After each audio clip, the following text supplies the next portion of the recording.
Naman tayo. Yeah, I know. Ano? Bruno, you promised me na ipapakulong mo ang babae niyan. How do you expect us to move forward with the investigation kung lahat na lang ng mga persons of interest ay pinapalusot mo? Hindi na makakalusot sa akin si Ana Chua this time. Hahanap ako ng witness na pwede mag-prove na naglagay siya ng pulbura sa insenso ni Zach. Pakulong mo siya, Juro. Naintindihan mo? Paikot-ikot tayo. Nakakapagod na eh. Bigyan mo naman ng hustisya ang kinakapatid mo. Nakakaasa kay Ninong. Pero sana sa susunod, huwag na kayo basta-basta susugod. Nasisira yung diskarte ko eh. Ang bagal mo eh. Alam mo, Ninong, masyado na ako kayong obsessed sa investigasyon na to. Parang nawawala na kasi sa sariling isip niyo eh. Ninong mo yung daddy ni Coach Zach? Kaya pala dinidiin mo kami.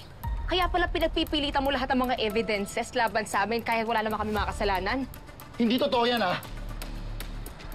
You watch your mouth, young lady. And what about you, Tito Leonard? Lahat kami pinagbibintangan mo dahil sa obsession mo sa pagkamatay ni Zach.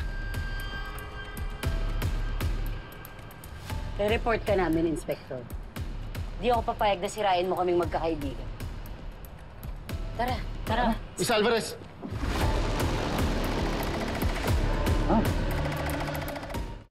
Sir, professional ako. Kaya kong ihiwalay ang personal sa trabaho. But what if the complaint was right? Paano kung hindi ka na nagiging objective sa judgment mo? Dahil parang pamilya mo na ang biktima. You can't blame me. Gusto ko bigyan ng hustisya yung kinakapatid ko. I'm sorry, Katapang, but I need to look into this complaint. Hindi ko magagawa yon kung mananatili ka sa serbisyo. Sir, anong ibig sabihin? I'm suspending you until further notice. Sir, I'm sorry.